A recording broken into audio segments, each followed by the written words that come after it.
Go. Hey, we are in my favorite place in the world to make music. This is my happy place. It's Stephan Oberhoff's Creation Station in Pasadena, California. Welcome to the Creation Station. Yeah, I won't say it the way I usually say Pasadena. You don't want to hear that. That's pretty cool. But Stephan's been working on a piece of music that is so thrilling for me that we decided we had to share it. Well, it was actually Michele's idea to share it. Michele wrote this song that we're about to play for you guys, and it's a beautiful piece of music that has been.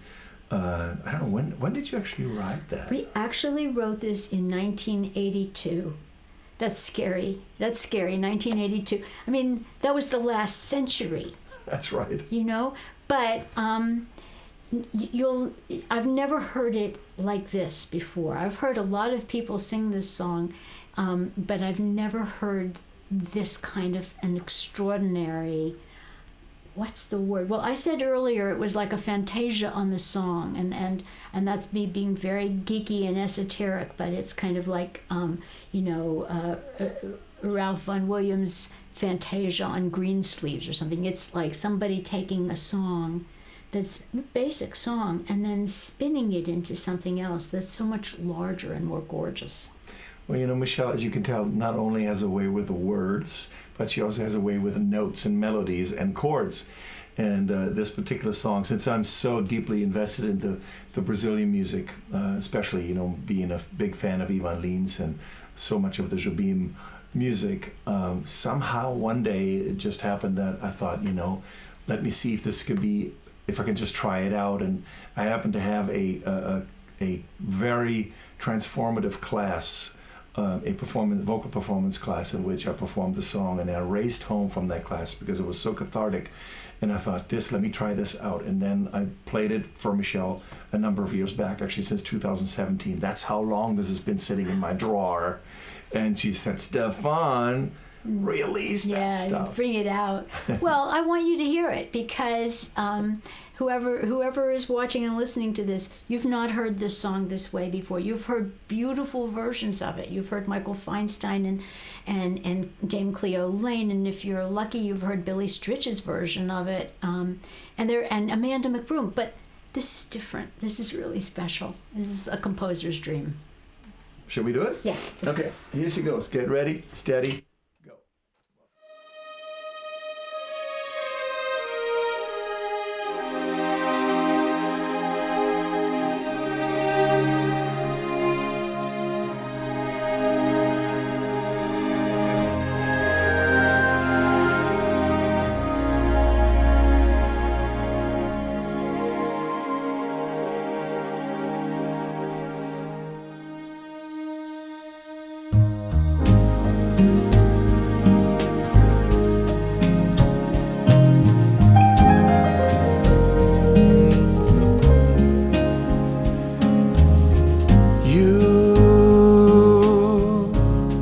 Reappearing in my mind. You were right, and I was blind.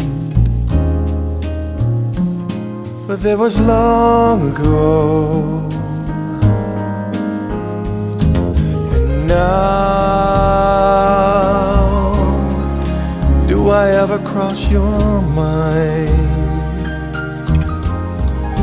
Higher memories like mine, or have they let you go?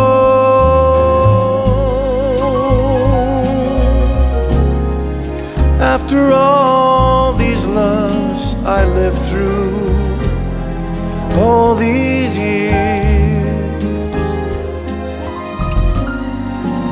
I had to go so far without you.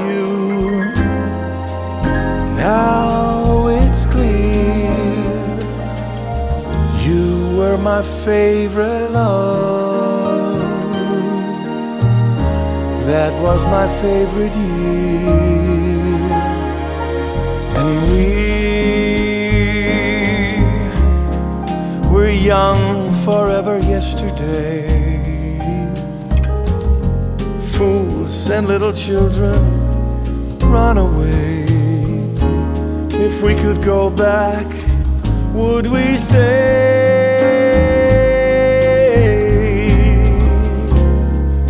After all these loves I've lived through all these years, I had to go so far without you. Now it's clear you were my favorite love.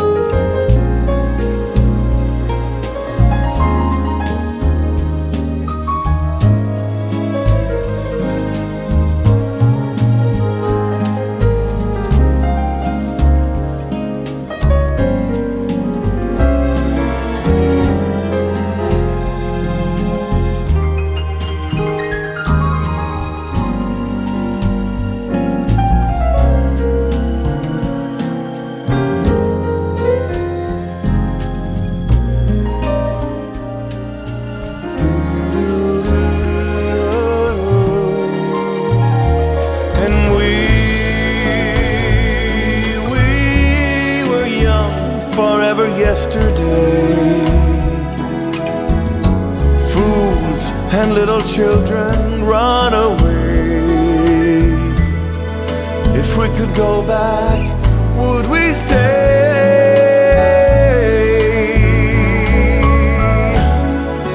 After all these loves I lived through all these years,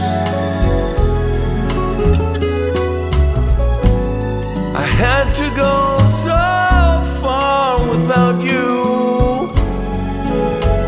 Now it's clear you were my favorite love. That was my favorite year.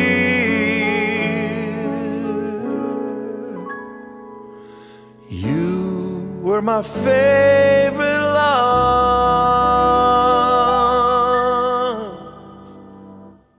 That was my favorite year.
Okay. That Is girl. that not beautiful? Thank you, sweetheart. Thank you. So beautiful. Michele wrote that song. It's actually on Michelle's CD, Fools and Little Children. You might want to get, because you might want to get a copy of this, and because Michele, you know, there's something when the songwriter sings it. Well, the songwriter sings the melody she wrote, you know. Well, And I'm a melody Nazi, except when it comes to Stephan, what he just did with this, I don't care. It's so so beautiful. His choices are so right and so wonderful. And by the way, I wrote that song with Karen Gottlieb. Those beautiful words, and the phrase "fools and little children" came from Karen's mother, Marion Gottlieb, who used to say to us, you know, God protects fools and little children. it's beautiful. You know that? Yeah. Yeah, you know, I remember that you mentioned that, and also the fact that in which time span you guys wrote that. Can you tell that real quick? 1982. We wrote it in I think we already said that. Last century. but we wrote it in an hour and a half. I got a call from this guy I knew Hour from and a my half. high school. Well, you know, we spend our lifetime writing music, right? You know, I mean, I have to sleep with a mouth guard because when I'm composing it in my sleep, I'm playing on my teeth like a marimba. Really? Yeah, Low I play notes on the drums. left? I play drums. You play drums. Oh, that's really bad. The Yeah, enamel is bass drums on the gone. right and the snare drums on the left. Yeah. My left hand is on the left jaw. I mean, low notes, high notes, and I was working all last night on a song in my sleep, and I chewed a hole in the mouth guard. But no, we wrote this song. I'd gotten a call from a guy I went to high school with. I'd not heard from him. I don't know even how he got my number, honestly. And he said, there's this movie coming out and they need a theme song. It has to have the title of the movie and the title of the song, because back then we did that. And do you want to take a shot at it? And I said, sure, when do you need it? And he said, tomorrow. I said, no, come on, really? He said, no, we really need it tomorrow. Which told me that he had to have called 25 people before he called me and nobody was coming up with it. So I recorded the song we wrote the song in an hour and a half, Karen and I, and they recorded it the next day with my gorgeous friends, Tim Stone. Timmy sang it. Timmy, yeah. It was just the piano, me, and Timmy. And I walked it into MGM and handed it to this gentleman named Harry Loyevsky, who was the music supervisor there. And he's like looking at me going, you know, who's this chick and what's with the cassette? And I explained it. And for some reason, he put the cassette on in his office and played the song while I was there. And when he finished hearing the song, he looked at me. I could have sworn he had tears in his eyes, but I might be making that up. And said, I'll make sure everybody hears this. That is a good that's a good word to hear from somebody who is, you know, a cigar chewing, like somebody who's really like a professional. Not a shark. He was hearing every song every day, right? Absolutely. The thing is, they didn't use the song in the movie. They wound up using old Nat King Cole tracks, which, I mean, there's nothing wrong with that. I was just really sad. And years later, I met Norman Steinberg at a party, and Norman was, I believe, the director or the writer, and now I'm getting confused. And I said, why didn't you use my song? He said, I never heard it. We would have killed for that song. Isn't that wild? It's Hollywood. It's Hollywood. But Margaret Whiting heard it, because Margaret was like the fairy godmother of all of us singers and songwriters in New York, and she recorded it, and that's how Michael heard it and recorded it with Johnny Mandel's arrangement, which is really, really good. But see, she couldn't get any people with talent to cover it. You know, Johnny Mandel is my absolute hero. The reason why this song came up is I want to put a shout out to my great friend, the Broadway legend Carol D'Andrea, who has a beautiful vocalists workshop down on Santa Monica Boulevard in the Complex Theater every Tuesday between 11 and 2.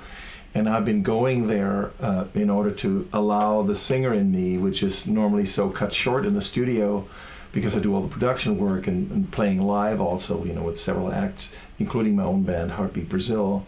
But I was looking for a song that I could emote on and get emotion into, because I'm learning in this class how to be connected to the music and to really feel like that you're there in that moment, like, because that's what a good actor does. You know, just look at Ben Kingsley and playing Gandhi. I mean, he is Gandhi in that moment. And many actors report that when the shooting is over of the movie, that it takes them several days, sometimes weeks, to really let go of the character of that, you know, that energy signature. Right. And I came out of that class and was absolutely cathartic, because Carol had made one of her sage suggestions to put a girl in the middle of the room and have me walk around her in a circle and then begin to sing. And I wasn't allowed to look at her. Only from a certain point on I was allowed to look at her. And she transformed in that moment as I walked around her into a person that was very, very important in my life, that I had a very tearful, you know, farewell with. And I literally it was so cathartic. And I ran home and I thought, now you have to record it. And that's when this Ivan Lins, this bossa nova or pop bossa nova mix treatment came up with those luscious chords under it. I thought, this is the way it's going to have to be done. And I was so happy that when Michele heard it, she says, I like this. I did say in one play that wasn't my chord. But, you know, we do that. That's part of how we work together. Stephan and I have been working together now since 1995, right? That sounds about right, yeah. So I that moved to Woodland Hills. 25 years, and we have produced so much music in your studio. Our current project is an animation project, and we've done, I don't know, we've done a lot. I think this might be like our 15th or 16th animation project that we're producing here. That sounds about right. Yeah.